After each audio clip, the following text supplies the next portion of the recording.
Chega pra cá, bora tomar um cafezinho. Chega pra cá, bora tomar um cafezinho. Se achegue logo, não se aveste não. A vida passa rápido demais. Bora tomar café pra aquecer o coração. Opa, e aí, tudo beleza? Estamos aqui em mais um super episódio do Papo com Café, o podcast do mercado imobiliário do Rio Grande do Norte. A gente traz aqui uma figuraça, né? Um cara que eu tenho muito orgulho de ser amigo, que é Enio Cinedino, um cara que vem fazendo um trabalho fantástico numa área que eu sou apaixonado, que é o rádio. Seja muito bem-vindo, Enio, à nossa bancada, que não é a sua bancada lá da 96, mas é a bancada aqui do Papo com Café. Prazer, Guga, sempre estar com você, prazer revê-lo. Nós que fomos parceiros durante surf, tanto tempo do surf, né? E estamos nos reencontrando aqui nesse seu podcast. Prazer para mim, alegria. Bacana, bacana. A gente sempre traz aqui figuras da cidade que estão fazendo acontecer, né? Não é um contexto direto do mercado imobiliário, mas quer queira, quer não, você na 96 é um veículo, um fomentador do mercado imobiliário. Sem dúvida, tem uma parcela muito grande na comunicação do mercado com a população. Então a gente está aqui para bater esse papo, conversar um pouquinho sobre, desde das ondas até o rádio. E a gente desde as ondas da gente até as ondas do rádio, né? As ondas do rádio. Então, conta aí pra gente, quem é Enio Cinedino? Enio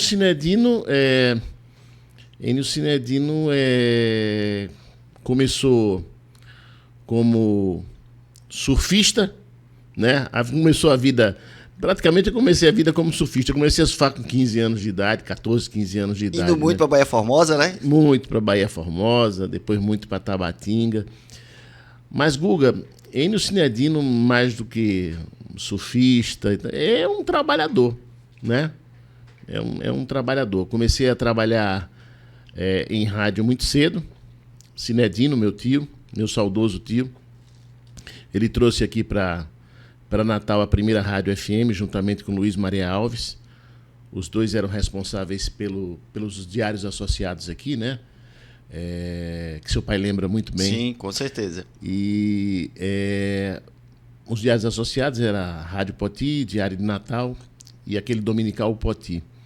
Então eles resolveram trazer a primeira rádio FM para o Rio Grande do Norte. E aí ganharam essa concessão. Cinedino e Luiz Maria Alves trouxeram a primeira rádio aqui FM para o Rio Grande do Norte. E é engraçado, nesse período, 16, 17 anos, eu estava de malas prontas para ir para os Estados Unidos. Eu tenho um primo médico, chamado também Cinedino, pediatra, e ele estava indo morar nos Estados Unidos, casado com uma americana, já tinha constituído família aqui, e resolveu ir para os Estados Unidos. Eu estava de malas prontas para ir com ele para os Estados Unidos. E aí ia estudar, enfim, tentar a vida lá. E... Você estava com o quê? 18, 20 anos? Não, eu estava com menos, estava 16 anos. 16 anos, é. Ia fazer o high school, depois ia terminar, ia fazer alguma faculdade lá. Quer dizer, essa era a ideia, né?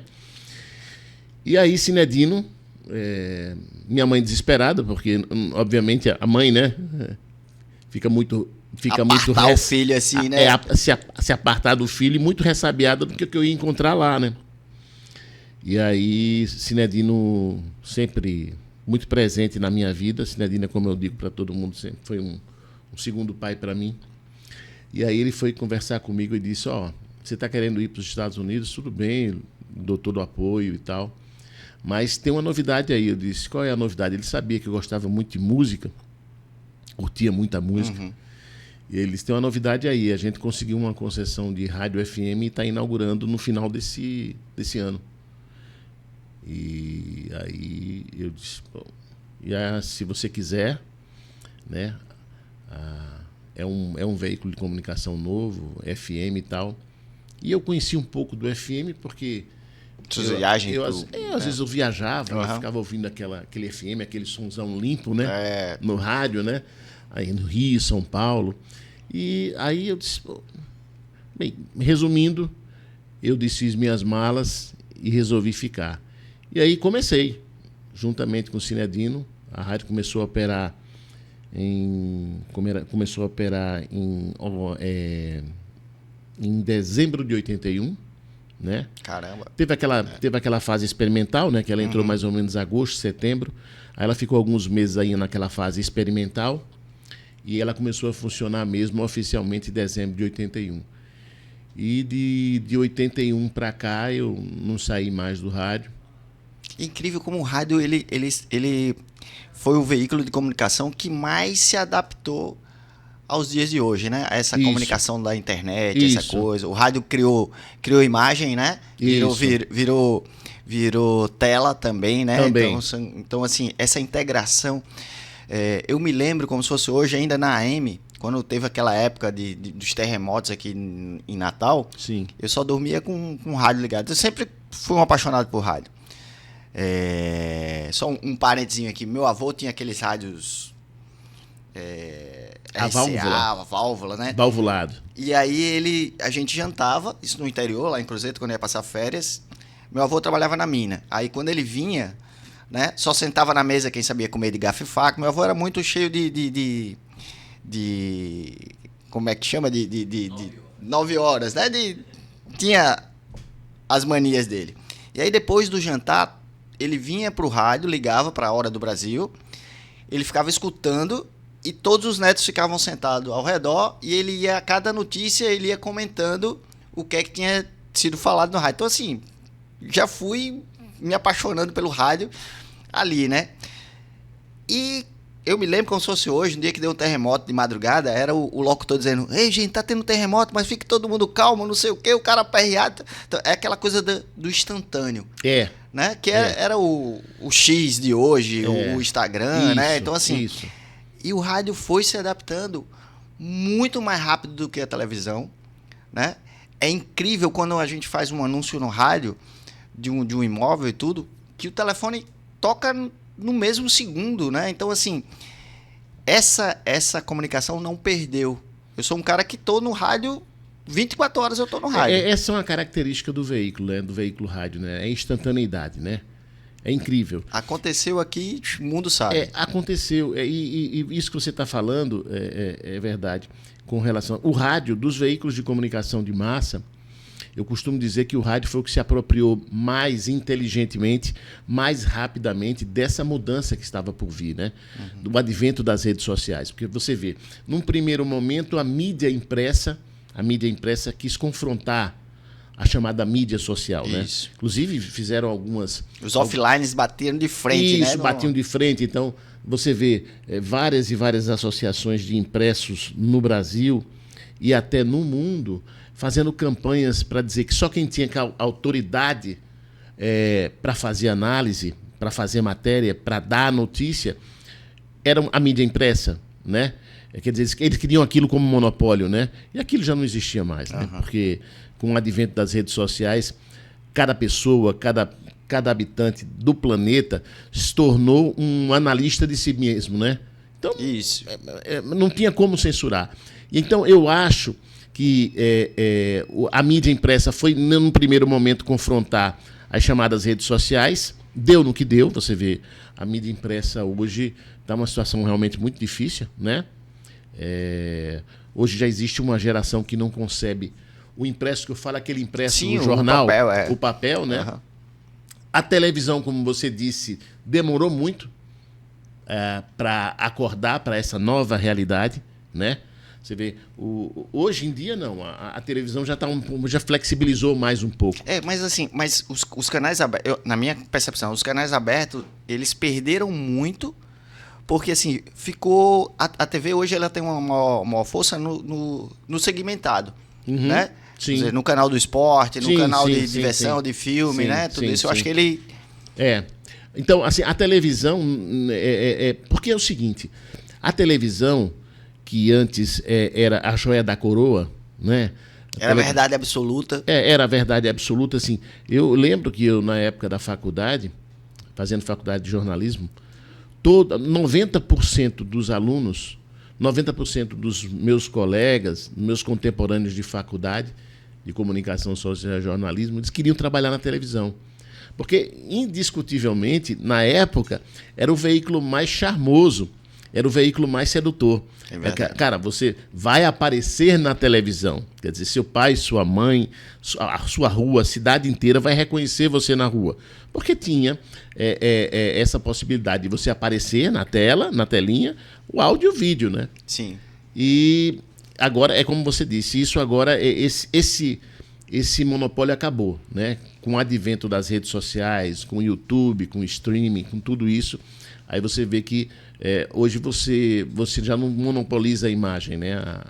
E o rádio se apropriou muito bem disso daí, né? Era o veículo mais instantâneo, era o veículo mais rápido, era o veículo menos comprometido com forma, né? Porque a televisão, eu acho que a televisão também demorou muito a se permitir a fazer algumas coisas, porque a TV sempre foi um veículo muito engessado, né, Guga? Muito formal. Muito formal, né?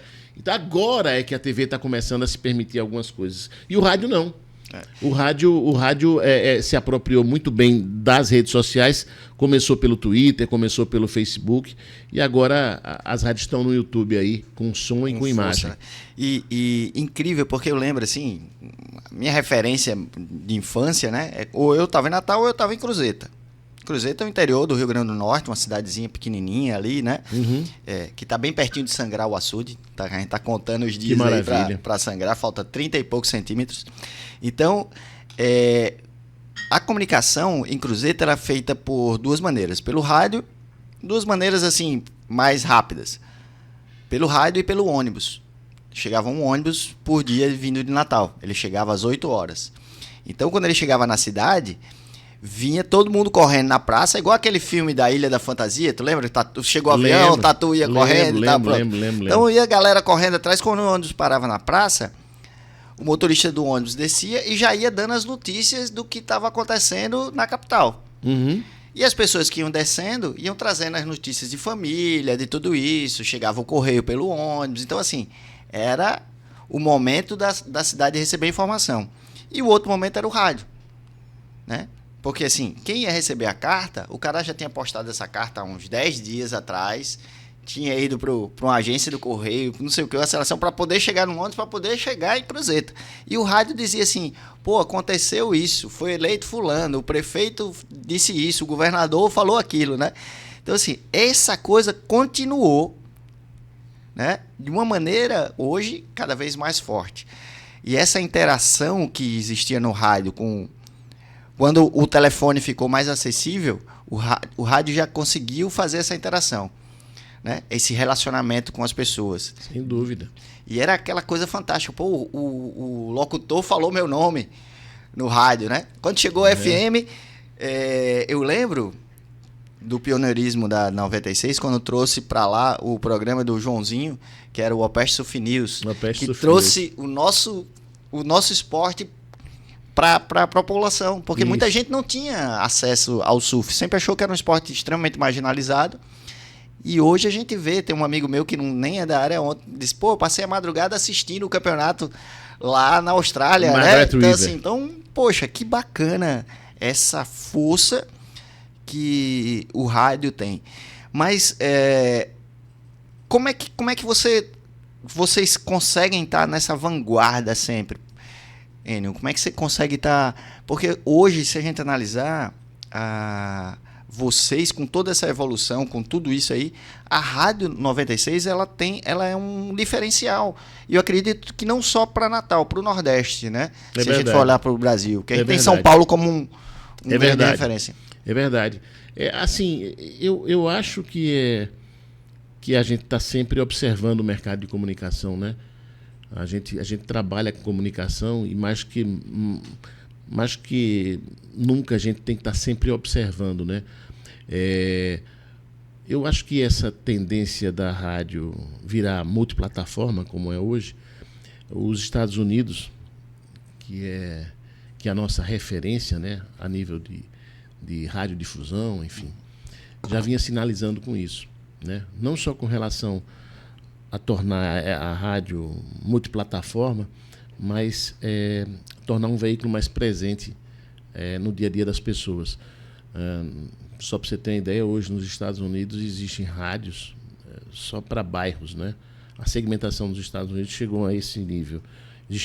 Existem rádios FM tão segmentadas que só ocupam uma área de um bairro ou de um borough, como chamam lá nos Estados Unidos, né? Então a gente está sempre observando o movimento das rádios. Essa questão das redes sociais, essa questão da evolução do rádio para o streaming, YouTube, multiplataforma, os Estados Unidos já vem sinalizando há muito tempo. E aí a gente tentou acompanhar, né? Num primeiro momento, a gente viu a necessidade de fazer um estúdio diferente do que as outras rádios tinham. E a gente criou o primeiro estúdio, o Estúdio 1 da rádio, que você conhece bem.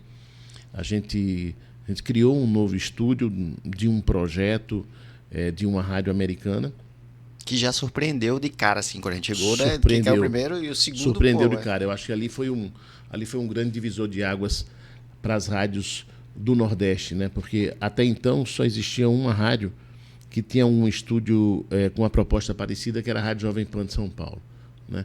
E aí nós resolvemos inovar, nós derrubamos aquele estúdio velho, aquele estúdio tradicional, que você também conhece tão bem, né? O aquáriozinho, e nós fizemos esse estúdio 1, e pegamos esse estúdio 1, colocamos 11 câmeras, né? 9 câmeras digitais e 2 câmeras robô. Digitalizamos tudo, quer dizer, o estúdio 1 da rádio, você praticamente não usa só usa o mouse se você quiser, é tudo touch, né? Acabou caindo aqui, meu. Mas pode seguir. É tudo touch.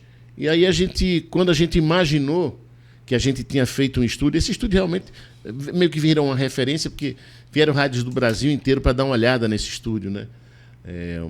Pessoal da Bahia, pessoal de Pernambuco, pessoal de redes realmente muito grandes, vieram ver como é que a gente tinha feito esse estúdio. Então foi um motivo de muito orgulho para a equipe, para o time da rádio, porque é uma rádio de Natal, né? Rio Grande do Norte, então vem pessoal de fora, pessoal do Norte, pessoal do Nordeste, veio dar uma olhada e veio dar uma copiada nesse estúdio, né? E ele virou meio que referência e foi um divisor de águas. Que a partir daí a gente começou a usar aquele estúdio digitalizado, com internet dedicada e tudo. E a gente imaginou que a gente estava fazendo um estúdio ali, no mínimo para 5 anos. Né?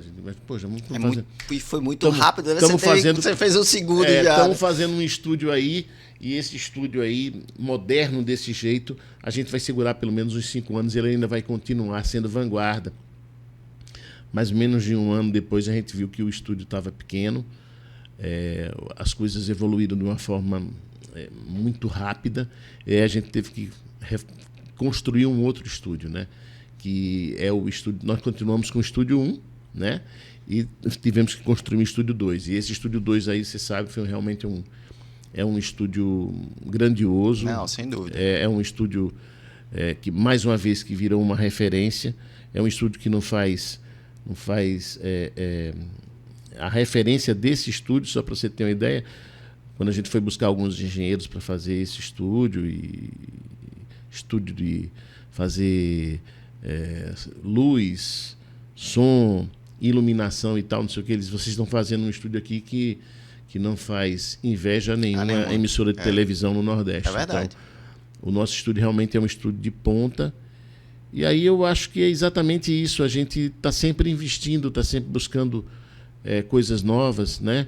Investindo em tecnologia, que é o mais importante, e né? Tem uma coisa que eu quero falar com você, que é sobre o seu time. Mas, rapidinho, a gente vai trazer a Facilitar, que é o nosso parceiro aí. A gente precisa faturar também, né? Claro.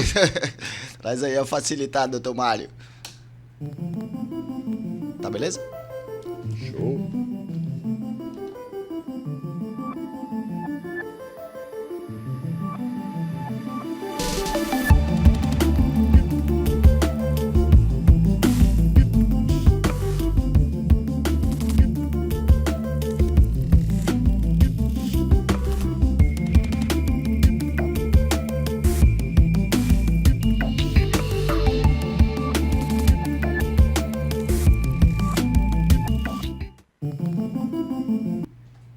Então é isso, ó. Tá precisando fazer seu financiamento imobiliário? Procura o pessoal da Facilitar. O Ricardo e a Ana Paula estão prontos aí para te atender e te dar toda a assistência que vocês precisam. Grande abraço ao Ricardo e a Ana Paula que estão lá no feirão da Casa Própria, lá na Ferreira Costa. Beleza? Enio, você falando aí uma coisa aí que me chama a atenção, é teu time. Você também investiu muito no teu time, né? Uhum. Você tem lá Goba, né? Quer dizer, não sei se tá lá ainda agora, nesse momento, mas assim, é um cara que passou muito tempo com vocês. Você tinha lá Rato, né? Que a gente chamava assim. Você tem lá muita gente que tá com você há muito tempo, né? Isso é bacana de ver, porque é uma empresa que, por exemplo, a tua FM desde 81 tá ali e tem muita gente que tá com você. 43 anos, né, cara? Então tá aí, isso é...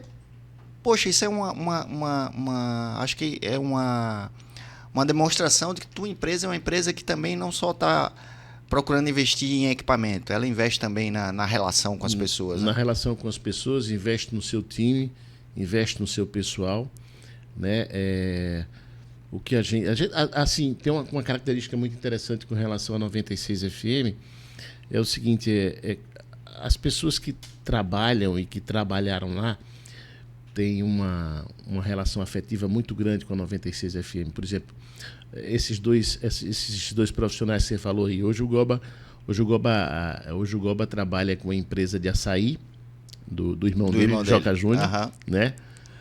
Joca, que a gente conhece tão bem. Saiu do rádio. Gilvan continua trabalhando.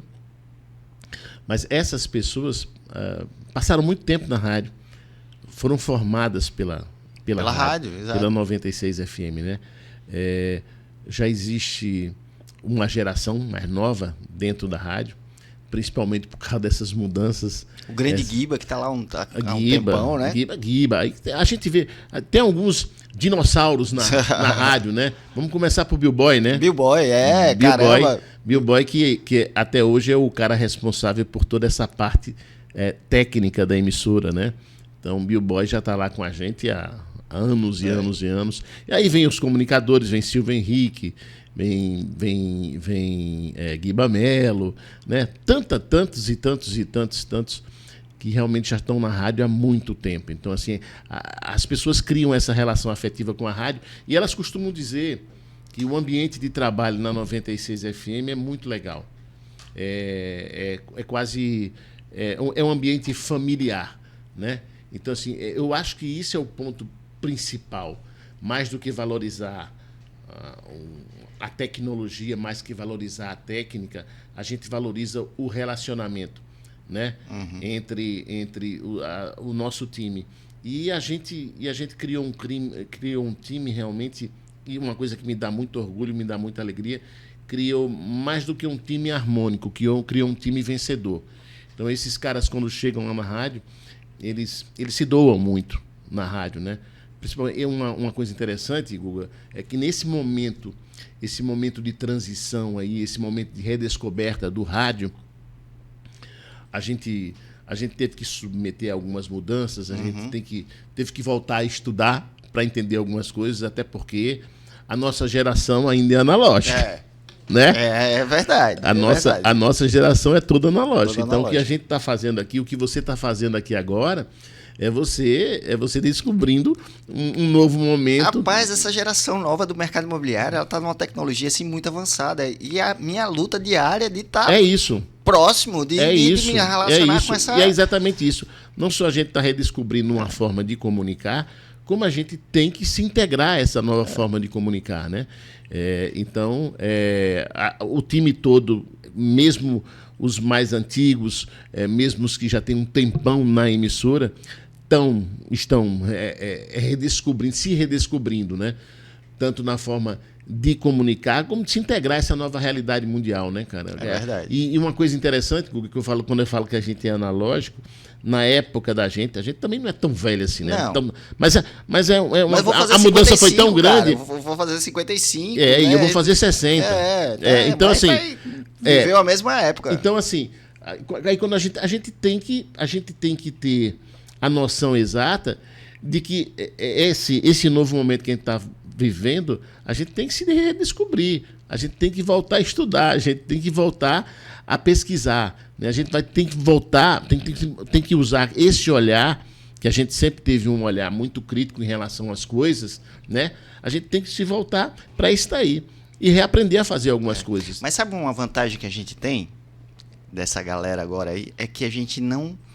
Nosso tempo, a gente entende que nem tudo é no tempo que a gente quer. Sim. E essa geração que está aí, ela está passando por frustrações muito rápidas porque ela quer para ontem. Isso. Né? Isso. Ela quer para ontem, ela não quer esperar. A gente trouxe aqui um casal de nômades digitais e numa outra conversa ele disse, cara, eu fui conhecer uma indústria que o cara faz, que o cara planta eucalipto. Uhum. E ele me vendeu 1 metro de eucalipto por R$30, sei lá. Uma tora de eucalipto, 1,5 metro para fazer uma cerquinha que ele estava fazendo lá. Ele disse, o cara espera 5 anos para poder tirar aquele 1,5 metro. Caramba, aonde eu vou fazer um investimento para esperar 5 anos, 10 anos para poder colher o negócio, né? Essa então, assim, geração nova realmente é muito imediatista, ele né, quer cara? colocar ali já... É muito imediatista, é muito imediatista. Eu tava nesse... Eu vou fazer um recorte aqui, que a gente estava no Futuris, um evento fantástico, né? Um evento fantástico que foi promovido pelo CDL Natal. E aí o Walter Longo estava falando sobre inteligência artificial, e ele estava falando que essa geração é muito imediatista, né? E ao mesmo tempo que é imediatista, ela está sempre buscando algo novo, né? Está sempre insatisfeita, né? É verdade. Né? E diferente da gente, né? Que a gente era mais resiliente, né? É. A gente deixava as coisas acontecerem, até porque a nossa vida era bem diferente, né? Dessa galera nova, né? É. E aí ele estava contando o seguinte, que tinha um amigo dele que tinha um filho, 20 e poucos anos, e que era engenheiro industrial, estava empregado numa multinacional, ganhando uma boa grana, já tinha um apartamento, já tinha seu carro, tinha uma moto e tal. Num belo dia chegou para o pai dele e disse assim, pai, eu pedi demissão da empresa. E aí o pai dele disse, pediu demissão da empresa? Mas como, filho, você recebeu uma proposta de alguma outra empresa? Ele disse, não, eu não estava feliz. Aí ele disse, tá bom, filho, tá certo. Então, o que é que lhe traz felicidade? Ele disse, eu não sei, mas eu estou com vontade de mudar completamente a minha vida, dar uma virada de chave. Ele disse, certo, o que você vai fazer? Ele disse, vou fazer gastronomia. O cara era engenheiro industrial, resolveu fazer gastronomia. Começou a cursar gastronomia. Depois de um certo tempo, chegou para o pai e disse, pai, eu vou vender o meu apartamento, vou vender o meu carro e vou montar um restaurante em Canoa Quebrada. 100%. Não sei se foi na Canoa Quebrada ou se era Jericoacoara, enfim. E o pai dele disse, tá bom, meu filho, então tá certo. Aí ele foi montar esse restaurante em Canoa Quebrada. E depois ele, de um tempo, não sei exatamente qual foi o tempo, chegou para o pai, disse, pai, eu queria lhe apresentar a minha noiva. Aí ele, sua noiva, é a minha noiva. Era uma russa. Aí disse, eu vim aqui para dizer para o senhor que eu vendi a minha parte no restaurante e estou indo para São Petersburgo e vou morar na Rússia. E ele disse que isso num intervalo de tempo pequeno, assim, algo em torno de um ano e meio, né? Então, isso é um reflexo muito grande da inquietude dessa geração, né? Eles realmente são muito inquietos, eles são muito buliçosos, né? Eles estão sempre insatisfeitos. Então, é mais ou menos esse olhar que a gente tem que ter sobre esse novo momento. Porque senão você perde o timing. Dentro do mercado imobiliário, a gente tinha uma premissa que, assim, qualquer empreendimento, o que era mais importante de tudo era a localização. Localização. Vem alguns outros pontos depois disso, mas primeiro, localização. Hoje, ele está dividido com o time. Por quê? Aí a gente traz para uma realidade da nossa cidade. O tempo de aprovação de um projeto pode ser o divisor de água entre o sucesso e o fracasso do produto. Por quê? Eu desenho um projeto hoje com o perfil do consumo de agora. E vou passar 1 ano para aprovar, na hora que eu botar no mercado, ele já não vai ter o mesmo interesse. Entendi. Então, um grande desafio hoje das incorporadoras e dos arquitetos é desenvolver um projeto que possa atender o hoje e o daqui a um ano. E daqui a um ano. Né? Porque a nossa preocupação Até porque- era daqui a 10 anos, mas Até agora porque é as daqui a licenças- um ano. Até porque, né, Guga, a gente sabe, as licenças não saem a jato, Não né? sai. Então, por isso, assim, hoje é o maior desafio do nosso mercado. Né? Aham. Esse tempo de, pô, cara, eu vou lançar. Hoje eu quero um 2/4 com energia para lá para os carros. Mas amanhã não vou querer mais nem a vaga de garagem. Talvez só uma, Né? talvez só uma vaguinha para uma bicicleta ou uma moto. Exato, né? Então, assim, é uma dinâmica muito. A gente, quando conversa com o pessoal de incorporadora, os caras estão, assim, malucos, porque, assim, precisa ser muito ágil, Aham. né? E o poder público precisa entender isso, porque senão a gente sempre vai estar atrasado. Sempre eu vou lançar lá atrasado. E Guga, uma coisa que eu. Aí vai entrar um pouquinho aqui. Se você permitir, entrar um pouquinho do N entrevistador com relação a você, Guga. Ainda aquela máxima do americano, parking is business, assim, tipo, estacionamento é negócio. Você não dá para botar um negócio sem ter estacionamento, ou isso mudou com o tempo? Natal, Uhum. se eu não tiver estacionamento, eu não tenho negócio. Tá. Certo? As pessoas ainda são apaixonadas por carro, Hum. né? As pessoas ainda têm indisposição de dar 10 passos, Tá. Entendi. certo? Então, Certo. assim, o cara quer estacionar na porta do Uhum. negócio. Sim. É uma questão cultural. Tá. Se a gente já chega em São Paulo, já mudou de figura. Ah, já mudou? Por quê? Porque São Paulo, você estacionar não é para todo mundo, porque é caro, Certo. né? Então, as pessoas começam a mudar os hábitos. Além da questão climática também, porque assim, você andar em Natal, principalmente nessa época que a gente tá vivendo agora, o cara vai derreter. Isso. Uma mulher que fez uma escova vai andar na rua, chegar lá, vai chegar com o cabelo todo assanhado. Com certeza. Mas essa é uma tendência natural de que a gente mude isso. Porque carro passa a ser um item que não é tão necessário para sobrevivência. Hoje você tem Uber, que é fantástico. O cara que Sim. vai beber, vai de Uber. Né? O cara que vai para uma festinha e diz, estou pensando em tomar uma, ele vai de Uber. O cara que está andando por ali, por exemplo, está em São Paulo, se ele for parar em 3 clientes no dia, ele vai gastar aí perto de R$1.000, só de locomoção, né? Pagar Estacionamento. 50 conto de estacionamento. Aqui a gente ainda tem esse custo muito barato, mas é uma tendência a gente diminuir. Até porque a nova geração não tem mais a preocupação de ter carro, Isso. né? É verdade. Eu com 10 anos de idade queria estar dirigindo, Aham. né? Isso. Meu filho com 10 anos não está querendo saber, tem o menor interesse se tem um carro ou não. Meu filho foi morar em São Paulo, o Rafa. Lá ele não tem carro, porque no dia a dia para ele é ruim ter carro. Se ele precisa de um carro, ele aluga um carro no final de semana para ir para uma praia, para ir para um lugar. Então, assim, tem essas comodidades.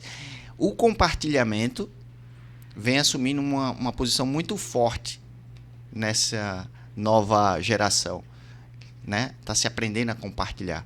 Inclusive, na régua mais alta, porque as pessoas compartilham helicóptero, compartilham Ferrari, compartilham casa de luxo, Isso. né? Então, assim, a tendência de, em pouco tempo, a gente chegar aqui às vagas. E outra coisa que eu estava lendo, eu estava lendo um livro, e o cara estava falando que a cada dia que passa, as pessoas estão tentando resolver a vida deles num perímetro muito curto, né? Assim, por exemplo, eles chamam, o cara lá, no caso, o americano chama nesse livro chamado de cocoon, né? Aham. Cocoon, que é assim, tipo assim, exatamente. ele mora numa área Que ele faz né? tudo a pé. Que ele faz tudo a pé. Que assim, a escola do filho tá nesse perímetro, o trabalho dele tá nesse perímetro, a farmácia, a academia, né? Tudo perto. Isso tudo você traz para Natal com uma facilidade muito grande. Uhum. Por exemplo, você chega no Alecrim. Se você observar no mapa, o Alecrim ele vem encolhendo. Né? Ele está encolhendo.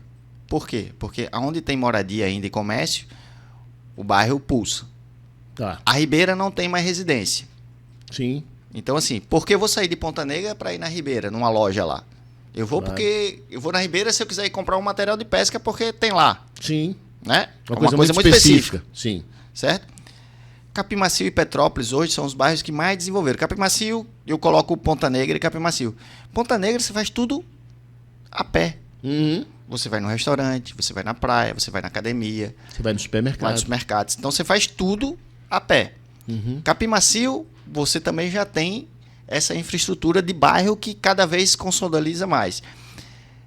Petrópolis está revitalizando o comércio com força, né? Hoje você já vê no final de semana aqui as pessoas andando a pé, indo para você tem uma clínica, você tem um café, você tem uma padaria bacana, você tem essa coisa do bairro que vive sozinho e as pessoas estão...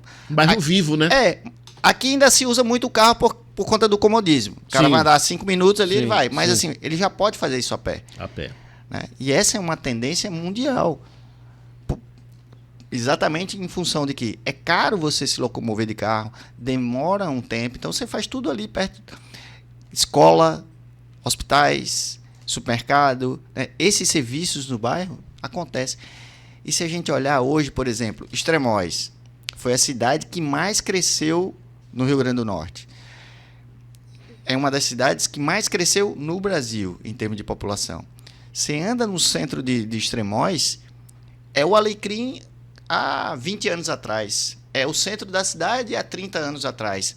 É uma muvuca de gente, é muita gente andando, porque está tudo concentrado numa avenida e todo mundo vai para lá da cidade. E, Guga, na sua opinião, você acha que com esse novo plano diretor, né, um eventual adensamento da Ribeira e da Cidade Alta, que também sofre muito... a cidade eu nem falei porque ela exatamente não tem moradia. Isso. Eu ia para lá pro banco, você ia lá no banco, você não vai sim. mais, seu banco está no seu celular. Está no meu celular. E aí, você acredita que com esse novo plano diretor, essa realidade, obviamente, sendo adensada, no caso, né? Um estímulo ao adensamento da Ribeira e da Cidade Alta, esse quadro pode mudar? Sim. Agora leva um tempo, porque aí a gente tem duas coisas. Primeiro, o nosso investidor, o nosso incorporador, Natal tem uma característica, analisando assim friamente, diferente de algumas outras cidades. Porque aqui o incorporador ele quer fazer coisas grandes. Ele não consegue fazer um prédiozinho num terreno de 1.000 metros. Ele quer fazer num de 3.000 metros, quer fazer uma área de lazer, quer fazer uma série de coisas nesse sentido. Que aqui eu não estou conseguindo fazer que ele entenda que vale a pena ele fazer um projetinho menor. Que rentabiliza, que ele vai ter mercado. Então, assim, a gente fica nesse impasse, né? E a gente precisa gerar interesse também, benefícios para o comprador. O município tem que entender e dizer assim, vamos criar aqui uma lei que não depende do plano diretor, mas depende do poder público dizer assim, vou te dar 5 anos de IPTU, de isenção do IPTU. Né? Sim. Então, assim, isso gera vontade, isso gera interesse do comprador. Então, a gente precisa fazer esse casamento, né, do incorporador, colocar na cabeça do empreendedor. Outro dia eu estava na cidade fazendo um levantamento para um cliente que tem uma área lá. E um amigo meu disse assim, não tem mercado de forma alguma. Eu fiz, vamos dar uma volta. A gente passou o dia na cidade. Fomos almoçar ali no Beco da Lama ali. E aí no Beco da Lama, a gente chegou, falamos com 3 garçonetes lá. Todas 3 disseram, eu adoraria morar aqui. Uhum. Porque eu pego um ônibus, vou para a Zona Norte, levo 40 minutos. Sim. Fernando Fernandes me disse aqui, conversando comigo, disse, cara, tem gente lá na tribuna que mora ali do lado, onde era Nalva, tem uns apartamentozinhos. O cara alugou ali, passa a semana ali, no final de semana o cara volta para a Zona Norte. Exatamente porque o cara só desceu. O centro do Recife, criou-se um polo tecnológico, criou moradia, e as startups estão lá, porque o cara está lá, não depende de carro, o cara desceu do prédio, já entrou no escritório dele, trabalhou, voltou. Então, assim, a gente precisa criar esses nichos de interesse. Algumas cidades a gente não vai conseguir atrair moradia, mas você pode atrair outros equipamentos, como dizer, restaurantes, né? Parte cultural. Você pode atrair moradias mais simples, temporada, locação, porque as pessoas precisam circular. Boa Viagem fez uma grande virada de chave. É um bairro que não é tão seguro, não era tão seguro, né? Mas mudou, porque você desce do seu prédio, anda 5 minutos, tem um supermercado bacana, tem uma lanchonete legal. O bairro vive de manhã, de tarde e à noite. Né? Então, assim, a gente precisa criar isso. Está se fazendo um grande trabalho no centro da cidade, na Ribeira, em termos de revitalização, mas está esquecendo de levar gente para lá. Se não tiver gente, não tem por que eu sair de Ponta Negra para ir na cidade. Não tem por que... O Alecrim ainda tem esse apelo popular, onde se concentra o algo diferente que você precisa encontrar, você vai encontrar no Alecrim, né? Mas não tem mais nenhum apelo para me vir na cidade. A gente precisa gerar. E a gente tem isso. E, pô, é um lugar que tem toda a infraestrutura. A Ribeira tem toda a infraestrutura, né? Então, é muito difícil. Mas deixa eu trazer um cara aqui que parece muito com você, quando a gente diz assim, ó, a cada 10 corretores, no mínimo 8 passaram por essa empresa, né? Que já tem 50 anos, que é a Abreu Imóveis. Tem um recado aí do Michael. Solta aí pra gente o recado do Michael, doutor Mário. Hoje eu estou aqui para falar os 5 motivos por que você deveria ser corretor na Abreu Imóveis.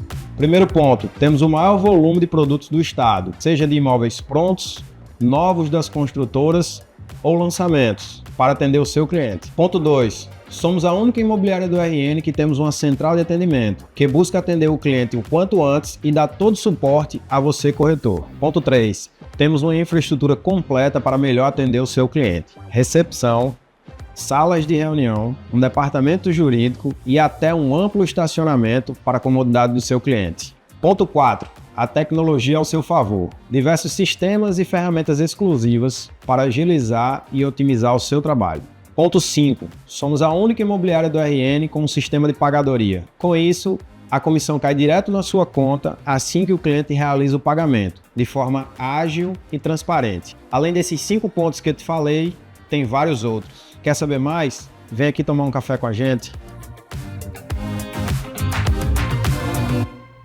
Então é isso, ó. 3203-3000, fala lá com o Michael. Vai lá, conversa com o Ricardo Abreu, se está a fim de entrar no mercado imobiliário. É uma grande escola, uma grande empresa, tem mais de 50 anos, tem muita coisa bacana. Um abraço aí pra galera da Abreu Imóveis. Enio, você é um cara que investe também no esporte, né? Na sua equipe. Isso. Né? É muito bacana a gente assistir lá. Você é um cara que tem recordes de audiência que... Acho que nenhuma rádio no Brasil tem a audiência que a 96 tem. É verdade. Né? Então vocês estão aí disparado nisso. Na questão do esporte, eu vivi uma experiência lá em Baía Formosa. A grande Baía Formosa tem uma relação muito forte com a gente. Que eu fiz lá um programa de rádio. Rádio não, lá era uma difusora. Sim. E eu, no final de semana, eu fazia um bate-papo com os surfistas amigos que iam pra lá. E tinha um programa com as músicas do surf, né? O dono da rádio era o motorista da ambulância, ele não sabia ler e tal, e aí ele chamava uma galera pra fazer. E a gente eu fiz umas 2 partidas de futebol. Sim. E como lá era difusora, tinha que levar o mastro com o alto-falante, né? Era uma onda do caramba. E assim, eu vejo como é forte essa sua questão junto ao esporte, né? Uma rádio que tem um grande diferencial, tem uma equipe top, teu tio lá contribuindo bastante, né? O Edmo. Então, assim, como é que é isso? Como é que é essa luta no esporte? Porque, assim, é um desafio grande, né? Num estado que não tem o menor incentivo para o esporte, né? E a gente tem talentos em todas as áreas. Como é que é o desafio de estar lá no... Na realidade... tem um americano aqui, tem um Mário é americano doente, fazia até as coberturas aí. Mário é americano, mas não tem ninguém perfeito, né? Exatamente. Não tem ninguém perfeito. Mas o que eu acho? O seguinte, eu acho que quando a gente fala assim em ecossistema, quando a gente fala em comunicação, o esporte tem que estar presente, né? O esporte faz parte da nossa vida, né? Nossa vida, no nosso cotidiano. E o futebol é apaixonante, né? Em todos os aspectos, né? O futebol é apaixonante. Você sabe disso. Sei. E a gente tinha que ter o esporte, né? E a gente investe no esporte, apesar, como você falou, dos nossos times não corresponderem, né? Se a gente for lá o mapa do esporte no Brasil, a gente tá lá, como diz um amigo meu, a gente tá lá na rabeira, né? Os nossos... também a justiça seja feita. Não existe, como você disse, não existe nenhum tipo de incentivo, né, para os nossos times, né? Você vê alguns estados aí que o estado ajuda, a prefeitura ajuda, né? Teve até eu até entendo, desculpa, eu até entendo que o estado não deva ajudar assim em dar sustentação, mas pô, em equipamentos, né? Mas manter as praças de esporte, mas por exemplo, eu estou falando aqui do estado, mas por exemplo, no governo Fátima, eles tinham uma parceria com relação àquela nota, né? Nota Potiguar. A nota Potiguar, né? Eu não sei, parece que... Parece agora. Parece que esse convênio, essa parceria foi suspensa, pelo menos momentaneamente. Mas existia essa parceria. Mas o que eu estou dizendo é o seguinte, é o poder público chegar junto desses clubes também, né?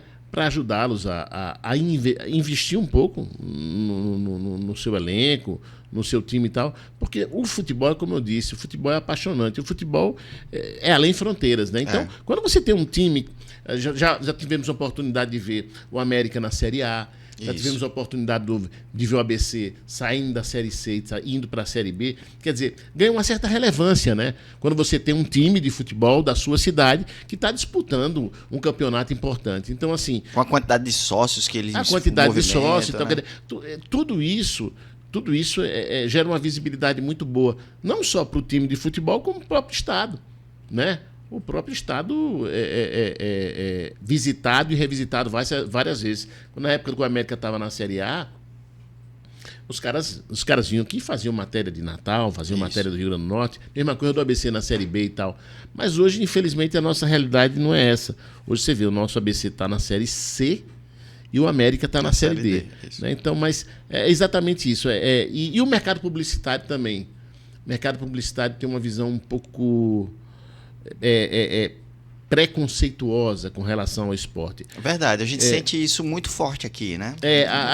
O mercado publicitário de Natal não investe no futebol como deveria investir. Eu não estou falando de empresas que não tenham nada a ver com esporte. Eu estou falando de empresas que têm a ver com esporte. E que esse segmento é exatamente o segmento dessa empresa, entendeu? Então eles não veem o futebol, falando mais especificamente do futebol, eles não veem o futebol como uma boa mídia, né? Como um bom investimento. E é essa dificuldade que a gente sente, de dizer assim, mesmo você sabe que o futebol é apaixonante, o futebol mexe com todo mundo, a gente tem esse nível de audiência aqui, e eu acho que o seu produto se encaixa perfeitamente no futebol. Mas o empresariado, as agências ainda são muito assim resistentes, ressabiadas com investir no futebol. Eu espero que esse estigma do futebol seja quebrado o mais rapidamente possível. Eu entendo o seguinte, eu sou frequentador do estádio, né? Eu vou aos jogos, eu tenho um pequeno, 10 anos, e interessante, um dia ele chegou e fez, pai, você não vai levar ninguém do ABC lá para bater um papo com você? Aí eu chamei o Alan Dias, que é um cara que passou aqui no ABC, teve algumas... tem uma galera que não gosta dele, porque ele entrou na justiça e tal. Né? Mas assim, eu acho que aí cada negócio, o que é combinado não é caro. Né? Então assim, se não foi feito o que era combinado, bem, enfim, mas aí é uma questão dele lá. E aí eu trouxe o Alan Dias, aí eu disse a ele, eu vou levar o Alan Dias, você topa ir pro podcast? Ele fez, eu quero ir. Eu fiz, agora só se você sentar comigo e você participar do podcast ativamente. Se não, eu não te levo. Não, eu vou. Não combinamos nada, ele sentou, fez até umas perguntas interessantes, né, Mário? Ele interagiu pra caramba. Assim, é uma coisa que ele gosta, até me surpreendeu, porque ele... Né? Mas essa coisa que eu falo muito em diversas áreas, que é a geração de plateia, certo? Esse incentivo de pegar o garoto, e eu vejo isso muito no ABC. Como eu vejo também no América, assim, uma molecada que vai para o estádio, certo? Que quer participar, que quer se envolver. Na hora que uma criança quer ir para o estádio, o pai vai também, a mãe vai também. Aí o estádio peca porque quando a mãe está lá, a mãe quer um pouco mais de conforto do que o pai. O pai muitas vezes que vai para lá quer uma cerveja gelada, né? Quer alguma coisa para beliscar. A mãe quer um lugar que seja seguro, que não tenha problema, que não tenha violência. E a gente tem essa coisa da violência dessas pseudo-torcidas, né? Porque para mim não é torcedor o cara que vai com essa intenção de brigar. Vandalismo puro. Vandalismo né? puro, né? Então eu vejo que falta muito esse incentivo de criar essa nova geração de público, certo? O Dudu, ele estuda com o Scala, que foi um grande jogador de futebol de salão. Sim. Aqui, Conheci. né? Ele é técnico do... Conheci não só Scala, como joguei futebol de salão com o filho. Com o filho dele, né? Então, assim, o Scala e o filho tocam uma federação e tal. Então, assim, fazem campeonatos entre as escolas e tudo isso, mas é zero apoio. Zero apoio. Então, assim, as escolas, a gente que está ali fomentando isso. E não tem público. Vão só os pais dos alunos. Não, falta esse incentivo de gerar, como não tem mais nas escolas também, os festivais de música, que levaram a criação de várias bandas na cidade, de todos os estilos, marista, salesiano, né? Sempre tinha os festivais de música que formavam a geração de público, que o cara voltava, ia para lá e tudo isso. A gente vê um mercado gigante no ABC e no América hoje. Se rodam aqui 40, 50 jogadores por ano em cada time, você tem no mínimo ali 40, 50 locações, 70 locações de novos clientes para o mercado imobiliário, né? E quando o cara gosta, como o próprio Alan Dias acabou comprando casa aqui, como vários outros, como o Rodriguinho que voltou e fez uma senhora mansão lá em Alphaville. Então, assim, a gente vê essa oportunidade de negócios, tanto na geração de público, como no consumidor, que a gente vai para um estádio, você bota aí 5 mil pessoas, 10 mil pessoas no estádio, cara, aquele cara tá lá dentro, quer ver tua marca, né? O que você vai fazer de investimento para lá? E as bets estão lá dentro, estão nadando de braçada. Hoje, num país que teve no ano passado uma série de denúncias por fraude nas partidas, quem é o patrocinador master do campeonato é uma empresa de aposta.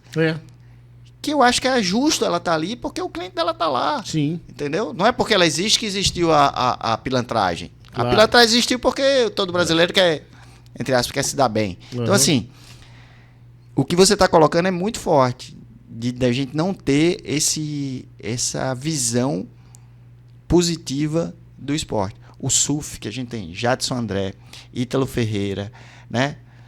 Tem Nauê, que saiu da pipa aqui, que é meu neto, por coincidência é meu neto, mas está lá em Portugal, sub-10, tem 9 anos, já ganhou 2 campeonatos agora em Portugal. Então, assim, poxa, essa galera precisa ser incentivada. Teve um menino daqui de Natal, eu acho, não sei se é de pipa ou é de... Johnson, não é... Alan Jones. Alan Jones, né?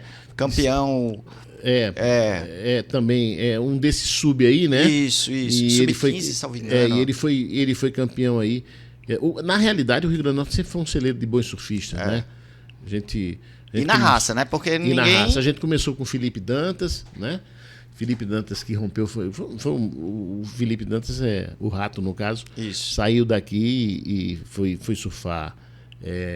Além Fronteira, né? Isso. Depois teve Joca Júnior e tal. Teve muita gente boa, ainda continua revelando muita gente boa, né? Ítalo Ferreira é campeão mundial, né? Campeão mundial, campeão olímpico, né? Primeiro campeão olímpico. Isso aí. Então, assim, a gente tem essa cerejinha do bolo que precisa ser trabalhada. E hoje vocês fazem um investimento muito alto. Muita gente acha que vir para a internet é muito barato. E não é. Não é. Né? Não, mais do que isso. É assim... Na realidade, hoje nós nos tornamos, se não o maior, um dos maiores geradores de conteúdo do Estado, né? Então, a gente gera muito conteúdo. Nós temos 6 programas jornalísticos, né? 6 programas jornalísticos que variam entre 1 hora, 1 hora e meia. 6 programas jornalísticos campeões absolutos de audiência. Como você disse, às vezes... Meu ponto está lá. Nos 2 horários... Às vezes um programa jornalístico da rádio tem 3, 4, 5 vezes a audiência do segundo colocado, né? E isso é motivo de muita alegria, muita satisfação, de muito orgulho, mas também a gente tem que realmente segurar uma onda diária, né? Então também é uma responsabilidade muito grande. Não é a responsabilidade com relação à audiência, é a responsabilidade com aquele público ouvinte, uma entrega, com aquele público ouvinte e telespectador que é o nosso que faz companhia a gente, né? A gente, é como a gente costuma dizer, a gente faz um programa, às vezes a gente não faz um programa para a gente faz o programa sempre pensando no nosso ouvinte e no nosso telespectador. E essa audiência justamente é o reflexo dessa responsabilidade.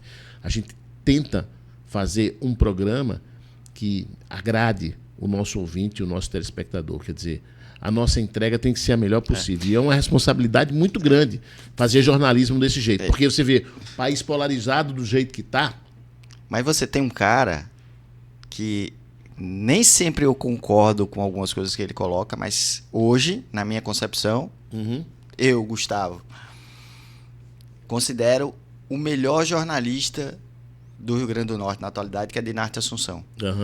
Considero ele um cara extremamente preparado, inteligente, e é um cara que, quando vai dar uma notícia, ele fuçou, leu, estudou, buscou saber se é verdade, fez aquilo. Você tem uma figuraça que é o Gustavo Negreiros, que é um cara do caramba, eu acho ele uma sacada muito boa. Também muitas vezes concordo ou não concordo com como ele fala ou como ele conduz, mas assim, os caras são bons, mas Dinarte Assunção eu considero hoje o melhor jornalista do nosso estado. Dinarte, ele tem uma característica, né, cara? Ele é o equilíbrio, né?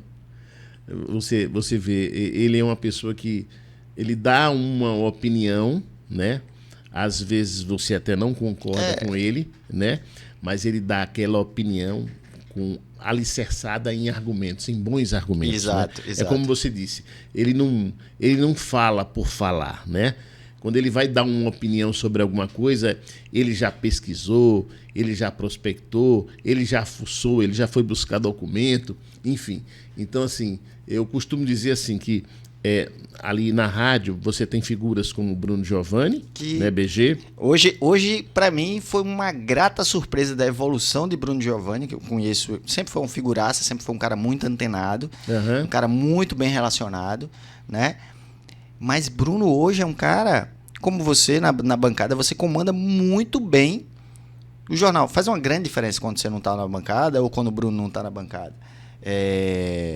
Bruno é um cara que hoje ele tem uma pegada muito bacana. Ele tem uma condução do programa ali de uma maneira... Eu até tiro ele um pouquinho de jornalismo, né? Assim, mas ele como um apresentador, como um líder da bancada, ele é fantástico. Então, assim, você tem vários... eu costumo dizer o seguinte, que dentro da rádio, a gente tem vários programas jornalísticos de várias nuances, né? A gente começa com o Luiz Almir de manhã, que é o Luiz Almir polêmico, que todo mundo conhece, né? Luiz Almir. Depois vem o Jornal 96, né? Que tem Luciano Kleber, Danilo Sá. É uma revista? É uma revista. É uma revista, né? Quer dizer, é menos... eu diria é o mais formal de todos da grade. É o mais formal. O mais formal da grade. É uma revista e ele é pouco analítico, né? Ele é mais... Ele é menos... É mais informativo e menos opinioso. Tem opinião, logicamente, claro, dos jornalistas, mas ele é menos opinioso. Aí tem Bruno Giovanni, né? Tem o BG, o Meio de RN, né? Que tem uma figuraça, professor Marco... Walter, né? Walter Fonseca. E Bruno Bruno é como você disse, ele é menos jornalista e ele é mais um apresentador, né? Bruno, se realmente tivesse um auditório... Não, ali show, dentro, Bruno. Ali dentro da 96 FM, se a gente de repente montasse um auditório, ele seria um grande apresentador, né? E aí, no caso, depois vem um programa policial, né? Que não é nem policial, é um programa prestador de serviço, inclusive a gente mudou o nome agora, que chamou, virou Patrulha Policial agora, nome, Rádio Patrulha. E depois veio o meu programa e depois o programa do esporte, né? Então, assim, eu costumo dizer o seguinte, Que ontem foi muito bom o programa de esporte. Então eu costumo dizer o seguinte, que a gente tem jornalista, tem articulista, a gente tem gente que opina para todos os gostos, né? Para todas as nuances políticas, ideológicas, assim. É o que a gente costuma dizer lá na rádio. A gente não às vezes algumas pessoas, como eu falei para você, o país hoje está muito polarizado, né? Então, quando a gente escuta uma opinião de Gustavo Negreiros, né, que ele é reconhecidamente um cara mais à direita, Isso. E você escuta uma opinião de um Dinarte Assunção, né? Você vê um certo equilíbrio, Isso. né, no programa, né? A mesma coisa com o Bruno Giovanni, tem muita gente que diz que tem outro Bruno lá, né? Que Bruno Araújo, que diz que pô, esse cara é muito esquerda, muito radical de esquerda, mas em compensação você tem os outros apresentadores que têm uma opinião divergente dele.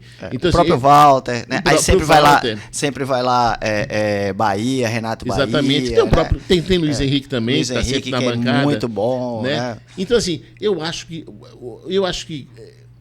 eu falo isso com muita alegria, porque é muito difícil tentar esse equilíbrio a nível de jornalismo. Então, assim, eu acho que toda essa audiência gigantesca que a rádio tem é justamente por isso. Essa busca que a gente tem de equilibrar. E não é porque está na tua frente, não, mas assim, vocês sempre estão de portas abertas para qualquer contraponto. Claro. Quem quer chegar lá e dizer assim, não é bem isso não, deixa eu vir aqui e falar, e assim, isso é uma abertura fantástica. É, claro que sim, não pode ser diferente. Se você quiser fazer um bom jornalismo, você tem que ouvir uma opinião e tem que ouvir o contraditório, né? Isso aí já dizia o meu velho mestre Cláudio Abramo, né? Jornalismo é assim, você escuta um lado, depois escuta o outro. Jornalismo é você ouvir uma parte, outra parte. Né? O contraditório faz parte. Na história sempre tem 3 versões, a minha, a sua e a real. Isso. Né?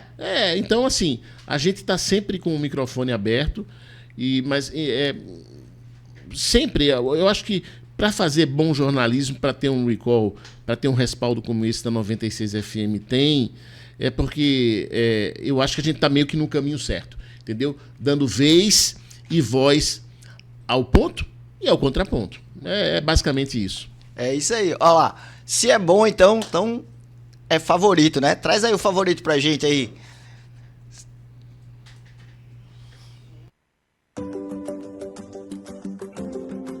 A nossa ideia é simplificar a sua vida, sem rodeios, sem complicação, e quer praticidade maior do que ter tudo de melhor em um único lugar?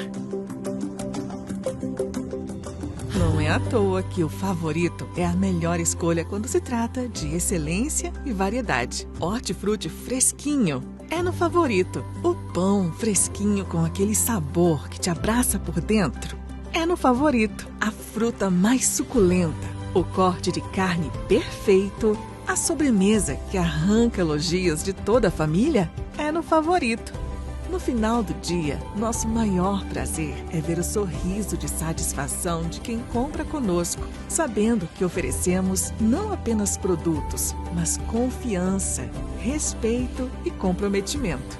É qualidade, é para você, é no Favorito. Mas é ele. Opa! E aí, Favorito sempre no seu caminho da praia, né? Então, passa lá no Favorito, você vai ter uma padaria fantástica, uma área de vinhos incríveis, o atendimento nota 10. Grande abraço ao Vinícius e o Vinícius lá, que são show de bola.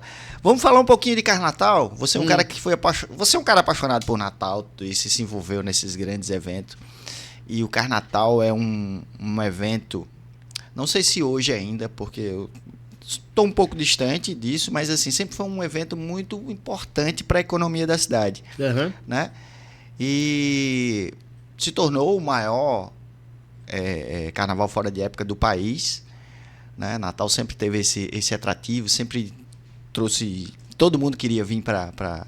Como o Festival do Sol para os artistas da música, o Carnatal sempre foi esse evento para que todos os músicos quisessem estar aqui. Fala um pouquinho da tua entrada no Carnatal, como é que foi isso aí?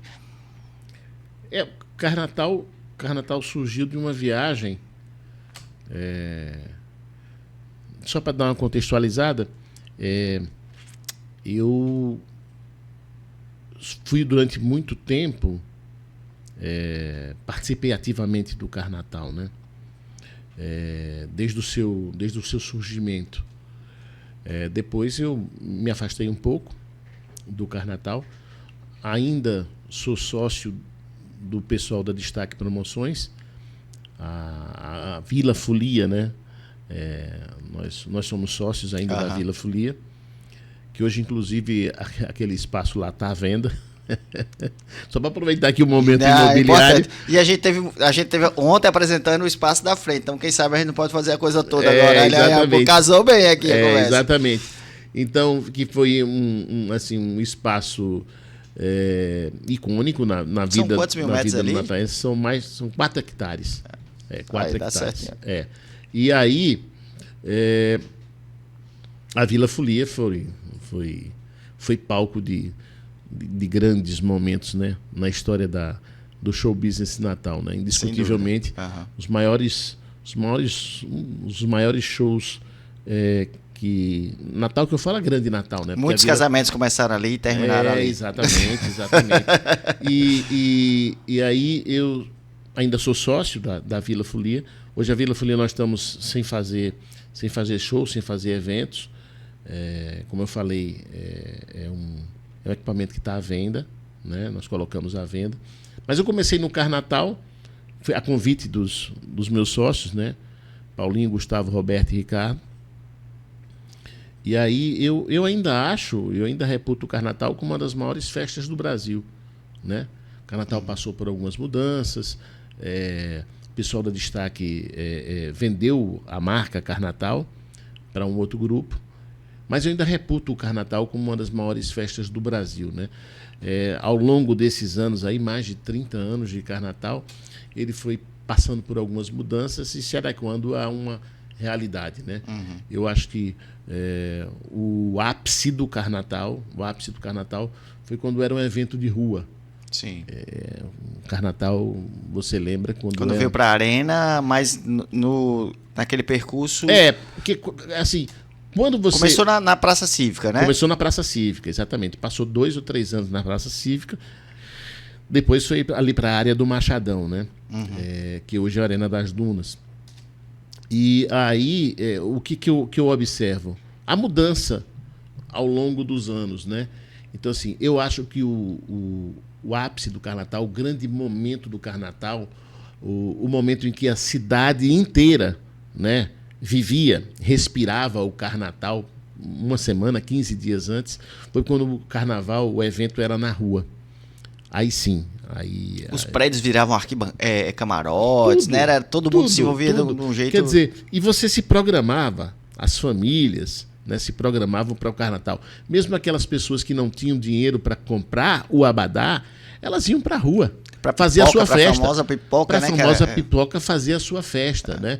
Então juntava ali, pegava ali aquele seu isopor, colocava meia dúzia de cervejinhas e tal, não sei o quê, botava embaixo do braço e ia para a rua. E tinha acesso a todos esses cantores, né, na rua. Isso. Né?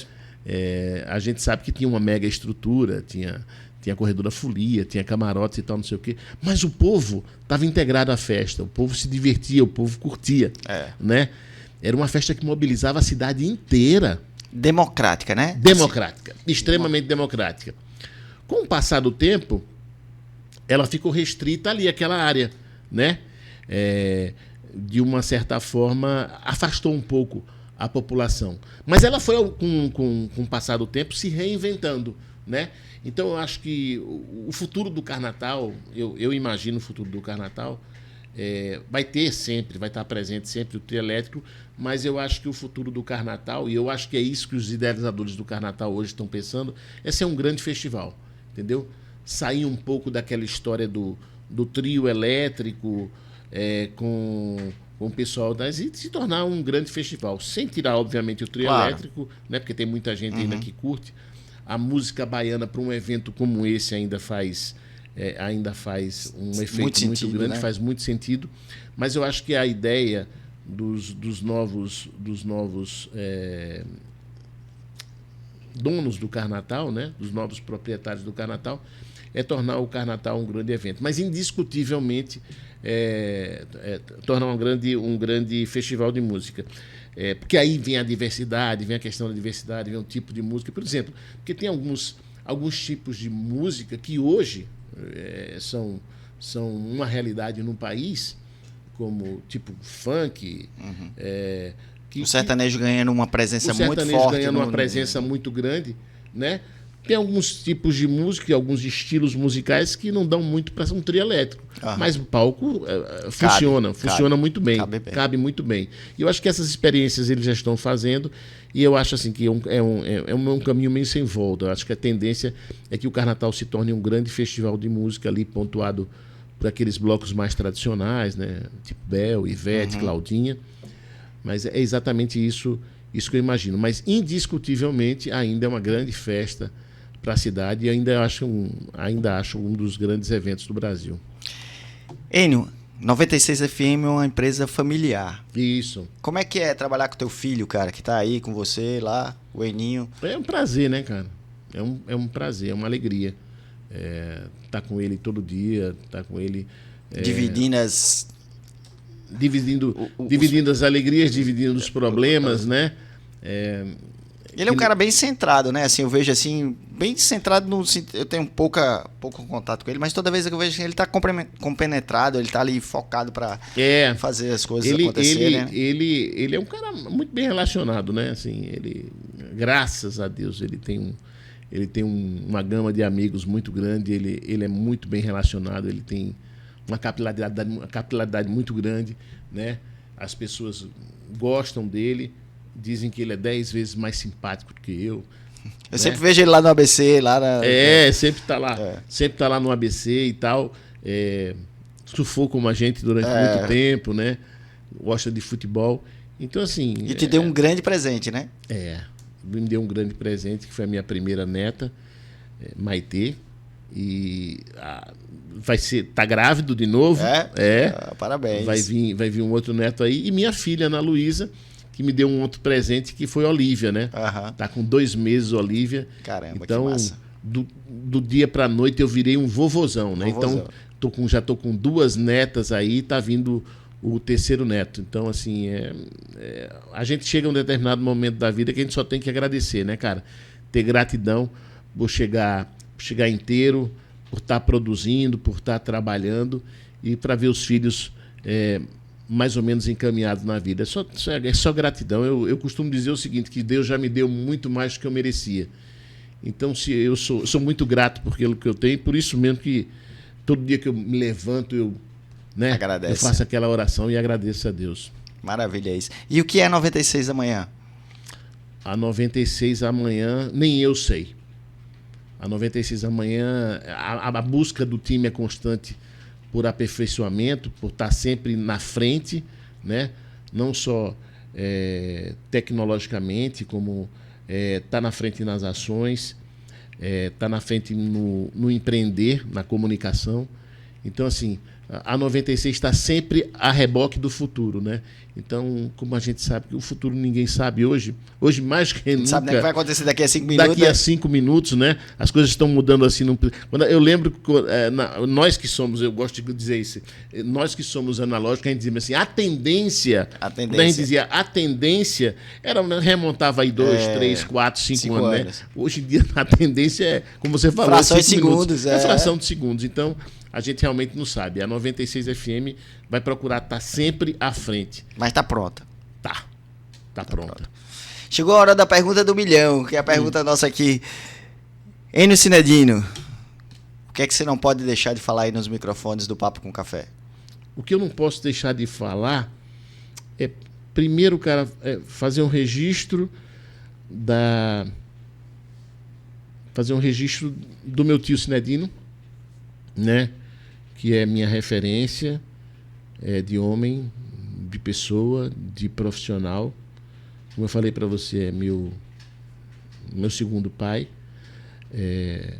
Dizia a todo mundo assim que uma coisa que eu aprendi a valorizar muito com a minha família, com meu pai, com minha mãe, é exatamente isso. Você dá atenção, você dá valor, a sua família está sempre presente, né? Eu acho que o sucesso, a materialidade das coisas é muito efêmera, é muito passageira. Então, um recado que eu podia dar, que já tô quase 60, né, velho? Já vivi muita coisa na minha vida. Pô, tem muita coisa aí pra viver aí. Tenho muita coisa para viver. Mas eu tô dizendo que hoje eu vivo um momento diferente, né? Como você falou, eu sou hoje um avôzão, né? Mas o que eu queria dizer é o seguinte, agradecer a Deus, primeiro pela minha família, que sempre foi o meu suporte, né? Sempre me deu segurança para eu seguir em frente. E agradecer ao time da 96 FM, né, cara? Que é indiscutivelmente um time campeão, um grande time, entendeu? Eu vou ali, só dou uma pincelada aqui, ali e acolá, mas se a 96 FM é o que é em função exatamente desse time comprometido e focado em deixar a 96 FM sempre na vanguarda e sempre à frente. Show, mas você é um grande maestro, pô. Tento ser. Gente, é muito bom sempre trazer convidados assim como o Enio, que faz essa troca legal aqui com a gente, né? E que os insights que Enio deu aqui servem muito para o nosso mercado, para a nossa profissão. E fica mais claro na minha cabeça que a palavra-chave do mercado imobiliário e de vários outros segmentos é relacionamento. Né? Então, assim, mais do que nunca. Você é um cara que se relaciona bem, Eninho tá nesse caminho, e você disse que ele é um cara muito bem relacionado, e a gente vê isso, todo mundo gosta dele, né? Todo mundo fala bem dele, fala bem de vocês e tal. É uma boa praça. Né? É uma boa praça. Da 96, que eu, desde moleque, tô ali acompanhando o Joãozinho no Alpes Surf News, ia pra rádio, eu achava a coisa mais maravilhosa do mundo entrar ali e ficar dentro do estúdio, ver ali os cassetes. Quando ia colocar, às vezes a fita enrolava, né? Era um negócio aí, tirava, isso, batia, ajeitava. Analógico, 100% analógico. Isso. Cara, é sempre um prazerzaço, né? O Papo com Café tá aqui de portas abertas. Vou fazer um pedido aqui pra gente articular uma vinda aí do Dinarte Assunção, que a gente teria o maior prazer de bater um papo com ele aqui. Vou falar com ele hoje mesmo. Fala com ele. Muito grato por tua disponibilidade. Cara, deixa eu mandar um abraço pro teu pai, uma pessoa que eu gosto muito, uma pessoa muito querida, né? E eu sempre, igual o você disse, depois pega ele lá e leva ele lá na rádio, que eu quero dar um abraço nele. Perfeito. Tem umas histórias boas com seu pai? Tem muitas histórias boas. Ele conta quando vocês foram presos no Blitz lá em Isso, tem uma história, essa história é fantástica, se me permite, eu vou contar rapidamente. Claro. Ele foi lá em casa, ligou pra mim, aí disse bem assim... Isso, dá um corte bacana, viu, Mário? Grava pra isso aí. Enio, tudo bom? Eu disse, tudo bom. Aí ele disse, tem uma oportunidade maravilhosa para você. Aí eu disse, certo. É um empreendimento que a gente está lançando ali em Pirangi, entre Cotovelo e Pirangi, e vou levar você lá para você ver. Você tem disponibilidade? Eu disse, claro que eu tenho. Aí eu fui lá, peguei ele, aí a gente foi onde foi construído o... Porto Brasil? Porto Brasil, exatamente. Aí eu entrei lá, na época eu tinha uma Paraty. E aí ele foi comigo. Aí nós entramos lá, aí ele mostrou, aí eu olhei. Eu costumo dizer o seguinte, que eu não tenho jeito nenhum para ganhar dinheiro com imóvel, rapaz. Eu sou um zero à esquerda para ganhar imóvel. Só para você ter uma ideia, o que ele estava me oferecendo eram 2 terrenos na beira da falésia, literalmente na beira da falésia, vizinho ao terreno de Abreu. Ele trabalhava na Abreu Imóveis. Isso. Vizinho ao terreno de Abreu. Ele me ofereceu numa condição absolutamente espetacular. Depois Abreu ligou para mim e disse, você paga como quiser. Você paga como quiser. Você só tem que fazer o seguinte, você me dá uma entrada, que é uma entrada boba. Uhum. E depois que ele ligou para Abreu e disse, estou aqui com ele e tal, Abreu, nós sempre fomos amigos. Uhum. Abreu disse, você me paga como quiser. Você me disse que você vai pagar em 100, em 200, 50, quantas vezes você quiser. Mas não perca essa oportunidade. Eu pensei, olhei para um lado, olhei para o outro. Aquela areia, aquele areal, o vento, a praia lá embaixo, eu digo, rapaz, isso aqui não vai acontecer. Não tem como acontecer. Para você ter ideia de como eu não tenho noção nenhuma do mercado imobiliário.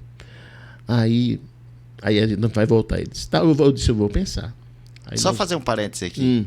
Hoje, Nós temos um único terreno à venda ali, com 300 metros quadrados. Sim. Eu fiz uma proposta de 2.900.000 e o proprietário não topou vender.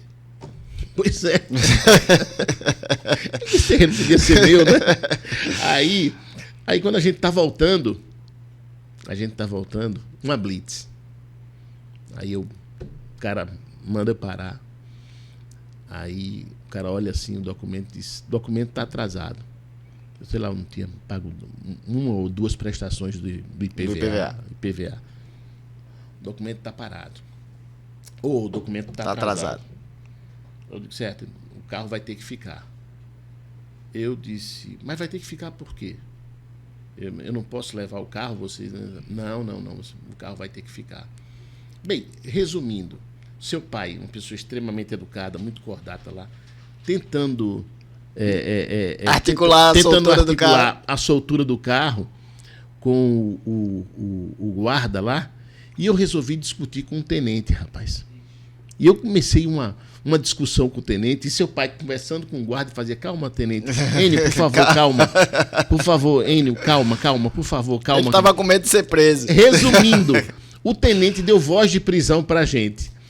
Deu voz de prisão pra gente, e a gente, sabe, né, a gente ia voltar pra Natal, sabe o quê? Num camburão.